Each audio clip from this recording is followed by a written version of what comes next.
নমস্কার বন্ধুরা, চলে এসেছি কথা সিরিয়ালের নতুন একটি আপডেটস নিয়ে। আজকের পর্বে শুরুতেই আপনারা দেখতে পাবেন কথা মাতো দিদির কথা শুনে এটাই বলে পাচক মশাই, মাতো দিদি তার মানে আমাদেরকে আশ্বাস দিয়েছে আমরা ভুল পথে যাচ্ছি না। এমন সময় দেখা যায় যে পুলিশরা এসে প্রত্যয়কে খোঁজে।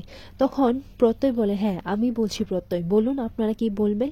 এরপর সেই পুলিশরা এসে বলেন, আসলে আপনারা যেইটা আইডেন্টিফাই করেছিলেন আর যেই সব ঘটনা আমাদেরকে জানিয়েছিলেন সেই সব ঘটনা আমরা সিদ্দিখালিতেও দেখেছি। যেরকম বাক্সর কথা বলেছেন আর মাছ, তাদেরকেও এইরকম ভাবেই নৌকা দিয়ে যেতে দেখা গিয়েছে। এরপর এবি বলে, দেখলি তো, আমি তো তোদেরকে বলেছিলাম যে এই দুটো ঘটনায় একে অপরের সাথে রিলেটেবল, এটা কোনো কোইন্সিডেন্স নয়। এরপর প্রত্যয় বলে, আচ্ছা ওরা সিকিউরিটিদের বাঁচার হাত থেকে ওরা জলপথে যাচ্ছে না তো, যেন ওদেরকে চেক করা না হয়, তাহলে আমাদের শিগগিরই ওখানে যেতে হবে।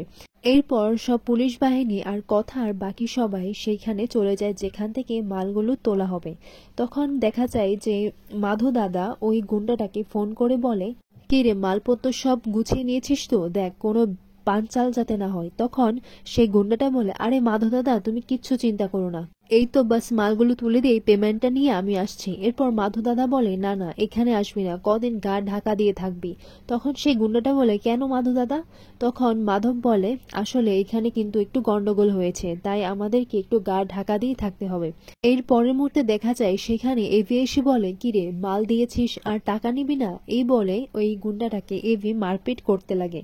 এভি তার উপর অনেকটা চড়াও হয়ে যায়। এভি রাগের মাথায় সেই গুন্ডাটাকে চেপে ধরে এবং বলে, বল তুই কেন তিলককে সেই ইনজেকশনটা দিয়েছিস, তুই কার ইনস্ট্রাকশনে, তুই কার কথা এসব করেছিস, বল তুই।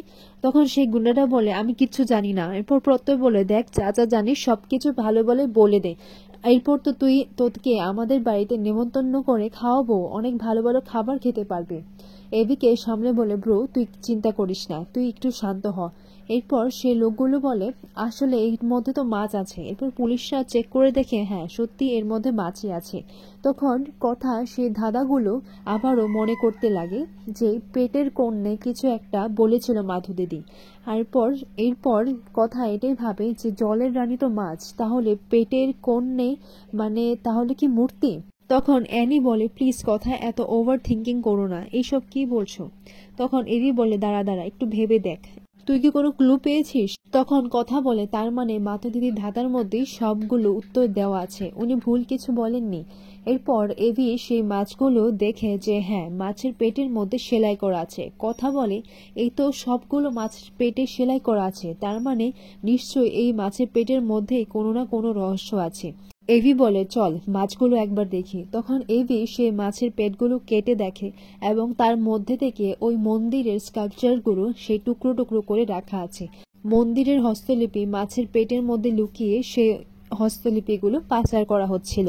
এরপর অনিকেত বলে, আনবিলিভেবল, তার মানে মাছের পেটে এই সব পাচার করছিল। ছোট বলে, হ্যাঁ, আর সেই সবই হয়তো জুনি জেনে গেছিল আর তাই হয়তো জুনিকে সরিয়ে দেওয়া হয়েছে। প্রত্যয় বলে, হ্যাঁ এটাও হতে পারে। এরপর এভি সেই গুন্ডাটার উপর আবার খেপে যায়। এভি বলে, তোদের লজ্জা করে না, এগুলো হচ্ছে আমাদের দেশের অ্যাসেন্ট, এগুলো আমার দেশের ঐতিহ্য, আর তোরা এইসব বিক্রি করে বিদেশে পাচার করছিস। এরপর এভি আর বাকি সবেরা সেই গুন্ডাকে জিজ্ঞাসা করতে লাগে, বল তোদের র্যাকেটের পেছনে কে কে আছে, তোদের গ্রুপের মধ্যে কে কে আছে। তখন সেই গুন্ডা বলে, আমি কিছু জানি না, হ্যাঁ শুধু গুরু আছে আর আমি গুরুর নামও জানি না।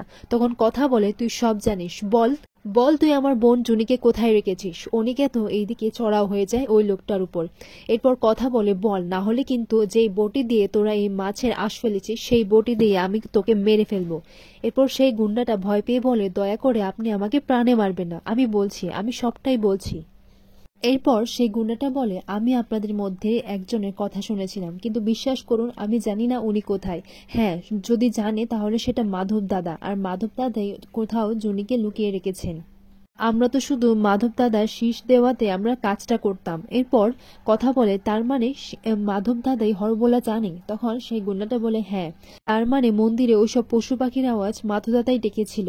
এরপর তাকে জিজ্ঞাসা করা হয় যে মাধব দাদা এখন কোথায়। এরপর সেই গুন্ডাটা বলে, এটা সত্যি যে মাধব দাদা আপনাদের ভয়ে গা ঢাকা দিয়েছে, কিন্তু আমি সত্যিই জানি না ও এখন কোথায় আছে, কিন্তু এইটুকু জানি যে ও এখন বদ্যিখালিতেই আছে, আর জুনি কোথায় আছে সেটাও ওই জানে। এর পরের মুহূর্তে প্রত্যয় বলে, যেমন মাছের পেটের থেকে এই হস্তলিপি বের হয়ে এসেছে, তেমন ওদের পেট থেকে কি করে কথা বার করতে হয় সেটাও আমি জানি। এরপর কথা বলে, দাঁড়াও প্রত্যয় দা, মাধব কোথায় আছে আর ওকে ধরার জন্য একটা সহজ উপায় আছে। এরপর এদিকে দেখা যায় মাধব বলে, ভক্তের নাম মাধব, এইখানে আমি কয়টা দিন গা ঢাকা দিয়ে থাকবো, ঘাপটি মেরে এখানেই বসে থাকবো, তারপর সময় বুঝে আমি বেরো হয়ে পড়বো। এমন সময় দেখা যায় মাধর কাছে একটা ফোন আসে। সেই গুন্ডাটা মাধবকে ফোন করে কথাদের কথায়। এরপর মাধব বলে, কি হয়েছে, এখন ফোন করেছিস, মাল তো দিয়ে দিলি আর টাকাও পেয়ে গেলি, তা এখন আবার কি চাই। তখন সেই গুন্ডাটা বলে, আসলে মাধবদা, তাড়াহুড়োর মধ্যে না তোমাকে একটা কথা বলতে ভুলে গিয়েছিলাম। আসলে আমি একটা মূর্তি ভুল করে সেই গণেশ ঠাকুরের পায়ের তলায় রেখে দিয়েছি। তখন মাধব বলে, কি বলছিস। তখন সেই গুন্ডাটা বলে, হ্যাঁ মাধবদা, আসলে চারিদিকে পুলিশের পোস্টিং তো, তাই কিছু না ভেবে আমি সেই মূর্তিটা রেখে দিয়েছি। কালকে তো গণেশ ঠাকুরের বিসর্জন, তাই তুমি একটু কায়দা করে যদি একটু হাতিয়ে নিতে। তখন মাধব বলে, আচ্ছা ঠিক আছে, তুই এসব নিয়ে চিন্তা করিস না, আমি ঠিক হাতিয়ে নেব, হাতিয়ে নিয়ে তারপর দিয়ে দেব মালিককে। এরপর সে গুন্ডাটা বলে, আচ্ছা মাধবদা, যদি শহরের লোকরা তোমাকে চিনে ফেলে হাটে গেলে। তখন মাধব বলে, আরে তুই ওসব কিচ্ছু চিন্তা করিস না, আমি ঠিক বুঝে নেব। এরপর এভি বলে, এবার মাধব বুঝবে যে আমরা কারা। এরপর কথা বলে, সবাই খুব চিন্তা করছে রে জুনি, তোকে ছাড়া আমরা এখান থেকে কোথাও যাব না। অন্যদিকে দেখা যায় বাড়িতে রেখা চিত্রাকে একটি মেয়ে দেখায় এবং চিত্রারও খুব পছন্দ হয়। রেখা বলে, আচ্ছা অঙ্কিত না করবে না তো। তখন চিত্রা বলে, না না, অঙ্কিত বড় হলেও ও কিন্তু মায়ের কথাটাই শোনে। আর হ্যাঁ, আমার ছেলের আশেপাশে তো আমি যাকে তাকে ঘেঁষতে দিতে পারি না, বিশেষ করে ওই জুনিকে। এরপর দেখা যায় কথা ঠাকুরের কাছে এসে প্রার্থনা করে। তখনই সেই মুহূর্তে এভিও চলে আসে। কথা বলে, আপনি কি করে জানলেন আমি এখানে আছি। এরপর এভি বলে, ননসেন্স, তুই কোথায় আছিস, কোথায় যাচ্ছিস, আমি সেটা খবর রাখবো না।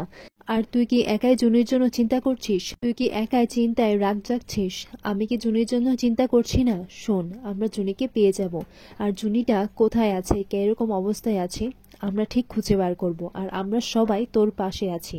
পরের দিন সকালে গণেশ ভাসানের দিন গ্রামের এক ভদ্রলোক বলেন, আমার ভাইকেও আমি হারিয়েছি, এই ঝক্কিনি আমার ভাইকে খেয়ে নিয়েছে, আর আপনাদের একজনকেও পাওয়া যাচ্ছে না। এরপর এভি বলে, আপনারা প্রার্থনা করুন, আর আমরা তো এর জন্য এসেছি, আপনিও ঠিক হয়তো আপনার ভাইকে খুঁজে পেয়ে যাবেন, আর আমরাও আমাদের সঙ্গীকে পেয়ে যাব।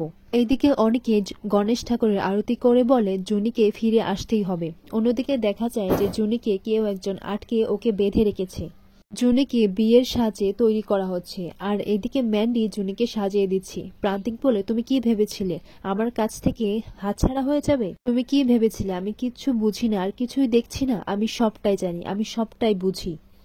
প্রান্তিক বলে, তোমার মনে আছে জুনি, তুমি কিভাবে আর তোমরা সবাই মিলে কিভাবে আমাকে ওই ডিভোর্স পেপারে সাইন করার জন্য বাধ্য করেছিলে।